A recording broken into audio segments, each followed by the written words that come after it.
हरिओम तत्सत। यह कन्या लग्न की कुंडली है। सूर्य से फलादेश प्रारंभ करते हैं। सूर्य इस कुंडली में जो है वै भाव के स्वामी है और यह एकादश भाव में विराजमान है, परंतु उसके साथ शनि भी विराजमान है और इस पर केतु की भी दृष्टि।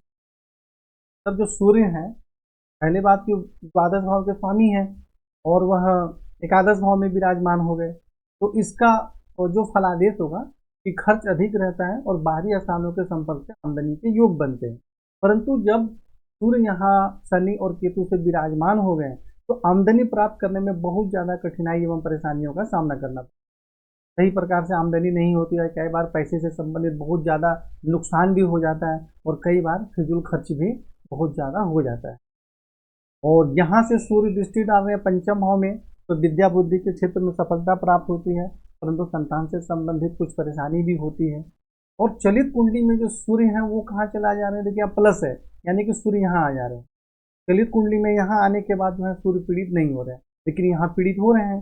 तो यहाँ आने के बाद फलादेश क्या हो जाएगा कि बाहरी स्थानों के संपर्क से जीवन में उन्नति एवं सफलता प्राप्त होती है। तो सबसे मुख्य बात ध्यान देना है कि यदि कोई भी ग्रह, चाहे चलित कुंडली हो चाहे लग्न कुंडली हो, यदि कहीं भी पीड़ित हो रहा है तो हमें उसका उपाय करना जरूरी है। यानी कि चलित कुंडली में पीड़ित नहीं हो रहे तो उपाय करना चाहिए, तो उससे संबंधित उपाय करना अत्यंत ही आवश्यक है। चंद्रमा जो है इस कुंडली में आय भाव के स्वामी है और यहाँ देखिए अष्टम भाव में विराजमान हो गए और चंद्रमा पर जो है उस पर भी शनि की दृष्टि। तो चंद्रमा जो है आय भाव के स्वामी हो गए, आय भाव में भी शनि विराजमान है सूर्य के साथ और अष्टम भाव में चंद्रमा पर शनि की दृष्टि हो गई, तो जिसके कारण स्वास्थ्य एवं आयु से संबंध में परेशानी होती है, मानसिक परेशानी भी होती है, जल घात लगने की भी संभावना रहती है और आमदनी प्राप्त करने में बहुत ज़्यादा कठिनाई एवं परेशानियों का सामना करना पड़ता है। और यहाँ चलित कुंडली में जो है चंद्रमा वह यहाँ आ जा रहे हैं, अपने उच्च राशि में आ जा रहे हैं, तो जिसके कारण उसका फलादेश होगा कि भाग्य की उन्नति होती है, धर्म का पालन करते हैं और आमदनी अच्छी होती है। यानी कि चलित कुंडली में तो आमदनी का अच्छा योग बन रहा है चंद्रमा के माध्यम से, और लग्न कुंडली में जो है चंद्रमा पीड़ित हो रहे हैं शनि से, जिसके कारण कठिनाई एवं परेशानी हो रही है। तो दोनों का मिला जुला असर होगा, इसलिए आपको जो चंद्रमा से संबंधित उपाय बताए गए हैं वह करना जरूरी है। ऐसी स्थिति में चंद्रमा का, और अंश बल में भी 24 अंश के हैं, बहुत ज़्यादा कमजोर है अंश बल में, तो चंद्रमा का मंत्र जाप इत्यादि करना जरूरी है और जो उपाय शनि का बताया गया है वह करना आवश्यक है। और चंद्रमा यहाँ से देखिए द्वितीय भाव में दृष्टि डालेंगे तो धन एवं कुटुंब का सुख भी प्राप्त होता है, परंतु जब तक चंद्रमा को ठीक नहीं करेंगे और जो पीड़ित हो रहा है जिस ग्रह से उसका उपाय नहीं करेंगे, श्रेष्ठ लाभ प्राप्त नहीं होगा। मंगल जो है इस कुंडली में मंगल जो है इस कुंडली में अकारक माने जाते हैं, तृतीय भाव के स्वामी, अष्टम भाव के स्वामी हैं, लेकिन आयु के लिए अच्छे होते हैं। मंगल जो होते हैं ऐसे तो अकारक माना जाता है कुंडली में, लेकिन आयु के लिए इनका बहुत ज़्यादा महत्व होता है।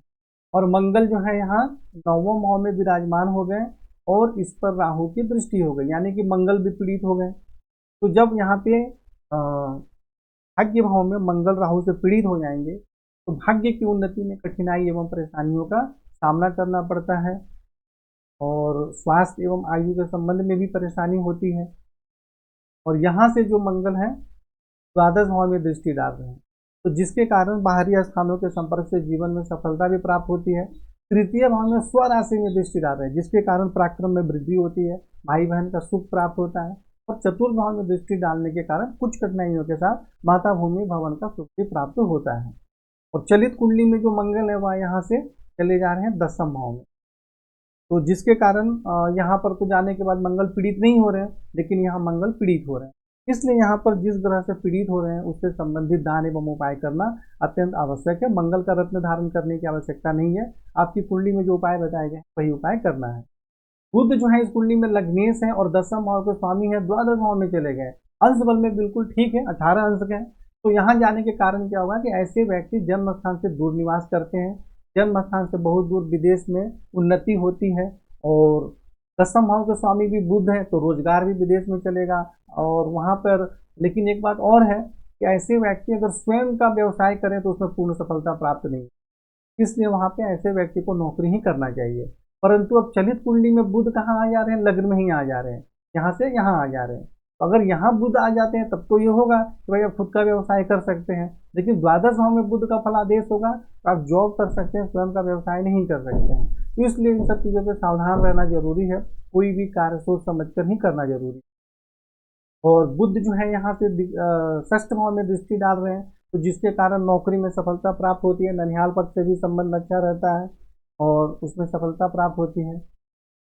गुरु जो है इस कुंडली में चतुर्थ भाव के स्वामी है और सप्तम भाव के स्वामी और दसम भाव में विराजमान है, तो जिसके कारण पिता राज रोजगार के क्षेत्र में सुख सम्मान एवं सफलता प्राप्त होती है और माता भूमि भवन का भी विशेष सुख प्राप्त होता है। पत्नी एवं वैवाहिक जीवन का सुख प्राप्त होता है, दैनिक रोजगार में सफलता प्राप्त होती है और पत्नी का स्वामी जो रोजगार के घर में है तो पत्नी भी रोजगार करने वाली होती है। यहाँ से गुरु द्वितीय भाव में दृष्टि डाल रहे हैं, तो जिसके कारण धन एवं कुटुंब के सुख में कठिनाई एवं परेशानी होती है। और यहाँ स्वराशि में दृष्टि डाल रहे हैं तो मैंने बता ही दिया कि माता भूमि भवन वाहन का सुख प्राप्त होता है। और षष्ठ भाव में दृष्टि डालने के कारण नौकरी में सफलता प्राप्त होती है, शत्रु पक्ष पर भी प्रभाव रहता है और गुरु जो है एक तरह से वो ज्ञान के कारक है, और तो आप सोचेंगे कि ज्ञान के माध्यम से शत्रु पर विजय प्राप्त किया जाए, तो इस प्रकार गुरु का फलादेश है। अब यहाँ एक बात और है कि गुरु जो है वह इस कुंडली में आपके रोजगार के लिए बहुत अच्छा योग बना रहे हैं और पत्नी की उन्नति के लिए भी बहुत अच्छा योग बना रहे हैं, लेकिन अंश बल में कमजोर, इसलिए यहाँ गुरु को प्रबल करना अत्यंत आवश्यक है, जिससे कि आपको श्रेष्ठ लाभ प्राप्त हो सके। शुक्र इस कुंडली में द्वितीय भाव के स्वामी और नवम भाव के स्वामी है, त्रिकोण के भी स्वामी है और कारक है और दसम भाव में विराजमान है, तो जिसके कारण पिता राज्य एवं रोजगार के क्षेत्र में सुख सम्मान एवं सफलता प्राप्त होती है, भाग्य की उन्नति होती है, आप धर्म का पालन करते हैं और धन एवं कुटुंब का भी सुख प्राप्त होता है, धन का संग्रह होता है, जीवन में धन की कमी नहीं होती है और शुक्र से संबंधित कोई भी कार्य करेंगे तो उसमें अच्छी सफलता प्राप्त होती है। और चतुर्थ भाव में दृष्टि के कारण माता भूमि भवन वाहन का भी सुख प्राप्त होता है। शनि जो है इस कुंडली में पंचम भाव के स्वामी है और षष्ठ भाव के स्वामी है, रोग एवं शत्रु के भी स्वामी है, परंतु त्रिकोण के भी स्वामी है, विद्या बुद्धि संतान के भी स्वामी। अब इस कुंडली में तो सूर्य तो कारक माने जाएंगे क्योंकि त्रिकोण के स्वामी है, लेकिन यहाँ सूर्य के साथ विराजमान होकर यहाँ अच्छा योग नहीं बना रहे हैं। यहाँ विराजमान होने के कारण आमदनी प्राप्त करने में कठिनाइयों का सामना करना पड़ता है और बहुत ज़्यादा फिजूल खर्च के कारण भी परेशानी हो जाती है, अलग अलग किन्हीं कारणों से खर्च होता रहता है। और यहाँ से जो शनि है वह लग्न में दृष्टि डाल रहे हैं, तो लग्न में दृष्टि डालेंगे तो शारीरिक स्वास्थ्य सौंदर्य जीवन की उन्नति में सफलता प्राप्त होती है और स्वराशि में दृष्टि डालेंगे तो विद्या बुद्धि संतान का सुख प्राप्त होता है। और यहाँ से जब अष्टम भाव में चंद्रमा पर दृष्टि डालेंगे तो स्वास्थ्य एवं आयु के लिए परेशानी होती है, मानसिक परेशानी भी हो जाती है। अब चलित कुंडली में शनि कहाँ चले जा रहे हैं, द्वादश भाव में चले, तो यहाँ भी जाएंगे तो वही है, खर्च के घर में जाएंगे तो फिजूल खर्च होगा और यहाँ भी सूर्य को पीड़ित कर रहे हैं तो वो भी फिजूल खर्च का योग बना रहे हैं। तो अब यहाँ शनि 26 अंश के, अब त्रिकोण के स्वामी हैं तो हमें इसको मजबूत भी करना जरूरी है, लेकिन मजबूत करेंगे तो कितनी सारी परेशानी के योग बना रहे हैं, यह भी हो रहा है। तो इसलिए यहाँ पर हम मंत्र जाप करेंगे या लोहे का छल्ला धारण करेंगे, रत्न नहीं धारण, और उपाय भी कुछ आपको बताए गए हैं, वह उपाय भी करना अत्यंत आवश्यक है। कई बार कारक ग्रह भी परेशानी के योग बनाते हैं। अब ऐसा बोला जाता है कि एकादश भाव में कोई भी ग्रह अच्छा लाभ देता है, लेकिन ऐसा वास्तव में होता नहीं है। जब शनि की अंतर्दशा प्रत्यंतर दशा आएगी तो खुद पता चल जाता है। तो उसके बाद हम राहु के विषय में चर्चा करते हैं। तो राहु लग्न में विराजमान है बुध के घर में, तो यहाँ विराजमान होने के कारण अच्छा फल देते हैं, शारीरिक स्वास्थ्य सौंदर्य जीवन की उन्नति में सफलता प्राप्त होती है। ऐसे व्यक्ति कर्मठ होते हैं और जल्दी हिम्मत हारने वाला नहीं होते हैं, जो भी काम सोच लिए मन में तो उसको करके ही छोड़ने का प्रयत्न करते हैं। पंचम भाव में दृष्टि डालेंगे तो विद्या बुद्धि के क्षेत्र में परेशानी होती है।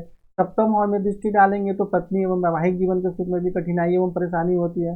नौवम भाव में मंगल पर दृष्टि डाल रहे हैं, तो जिसके कारण भाग्य की उन्नति में कठिनाई एवं परेशानी होती है और भाई बहन से भी मतभेद हो जाता है, स्वास्थ्य में भी परेशानी।